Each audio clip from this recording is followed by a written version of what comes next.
भूल करके अगर हमसे कोई भूल हुई हो तो भूल समझकर भुला देना, लेकिन भुलाना सिर्फ भूल को, गलती से भी हमें ना भुला देना।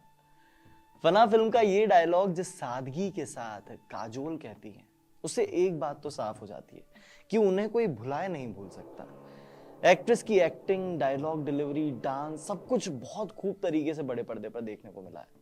बाजीगर, करण अर्जुन, दिलवाले दुल्हनिया ले जाएंगे, कुछ कुछ होता है, इन फिल्मों के बाद तो काजोल का रुतबा और फेम फिल्म इंडस्ट्री में एक अलग मकाम पर पहुंच गया था। ऐसे में कोई भी फिल्म प्रोड्यूसर, डायरेक्टर काजोल से शूट के दौरान या फिल्म को लेकर अपनी मनमानी नहीं कर पाता था, क्योंकि काजोल अगर कोई फिल्म कर रही हैं तो उसके हिट होने के चांसेस अपने आप बढ़ जाते थे।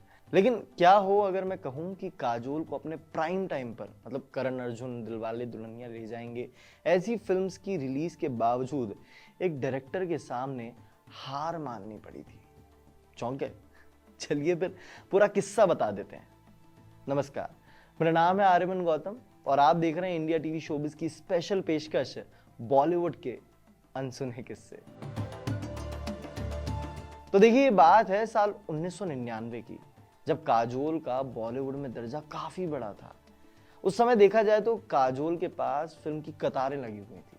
बॉलीवुड के हर छोटे बड़े प्रोड्यूसर और डायरेक्टर को काजोल के साथ काम करना था। इसी दौरान काजोल को साउथ इंडिया के एक प्रोड्यूसर डी रामा नायडू की एक फिल्म का ऑफर आया, क्योंकि साउथ फिल्म की ही रीमेक थी। देखिए, ये फिल्म थी साल 1996 में आई तेलुगु फिल्म पवित्र बंधम। अब इस फिल्म के जो हिंदी राइट्स थे वो डी रामा नायडू ने खरीद लिए थे। फिल्म का डायरेक्शन सतीश कौशिक संभाल रहे थे और फिल्म की लीड कास्ट के रूप में अनिल कपूर और काजोल को प्रोड्यूसर साहब ने साइन किया था। अब एक फिल्म की शूटिंग हैदराबाद में होनी थी, जहां डी रामा नायडू के स्टूडियोज भी हैं, और उन स्टूडियोज के पास उन्होंने अपने गेस्ट हाउस भी बनवा रखे थे कि जहां उनकी टीम रहने के साथ साथ शूटिंग भी कर ले। भाई, ये देखा जाए ना तो बहुत ही गजब का सेटअप था, क्योंकि एक तो इससे शूटिंग के सेट तक का ट्रेवल जो होता था उसका टाइम बच जाता था और काम जल्दी से हो पाता था। और फिल्म बनाने का ये तरीका डी रामा नायडू का था। ऐसे में जब काजोल हैदराबाद शूटिंग के लिए पहुंची तो प्रोडक्शन वालों को उन्होंने फ़ोन किया और कहा कि सर, किस होटल में पहुंचना है, कहाँ ठहरना है। प्रोडक्शन वालों का जवाब सुन काजोल हक्का बक्का रह गई।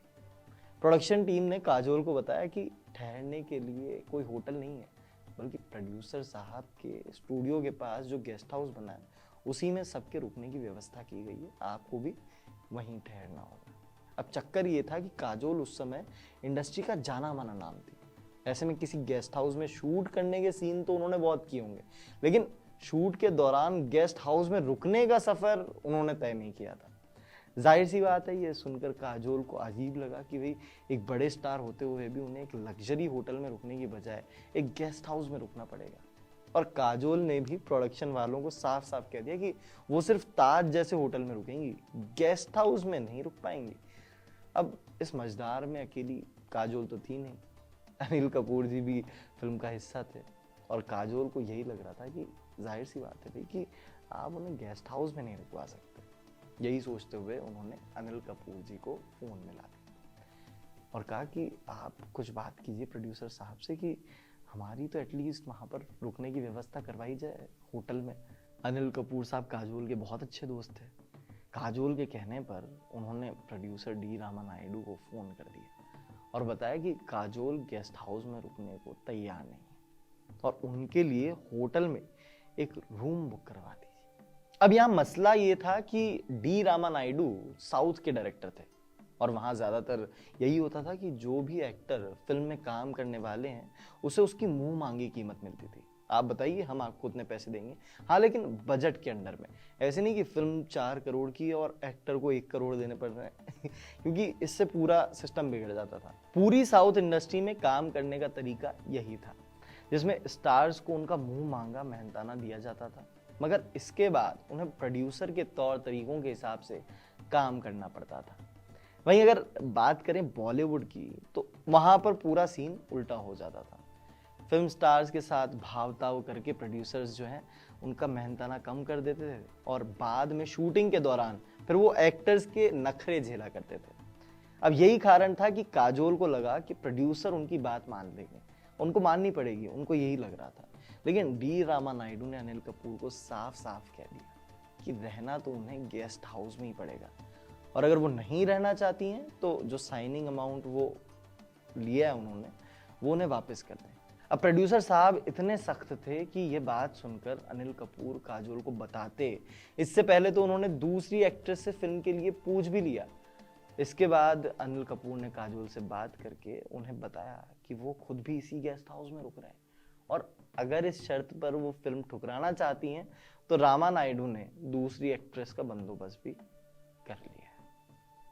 फिर क्या था, काजोल ने अनिल कपूर की बात को माना क्योंकि जाहिर सी बात है कोई भी एक्टर होटल में ठहरने की मांग के लिए अपना साइनिंग अमाउंट तो वापस नहीं करेगा। अब भाई फिर क्या था, एक्ट्रेस को निर्माता के सामने झुकना पड़ा और काजोल भी फिर पूरी टीम के साथ उन्हीं की तरह गेस्ट हाउस में रही।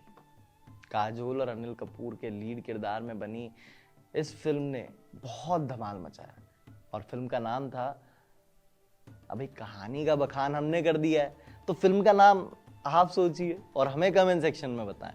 उम्मीद करते हैं कि आपको ये कहानी पसंद आई होगी और कुछ नया जानने को मिला होगा।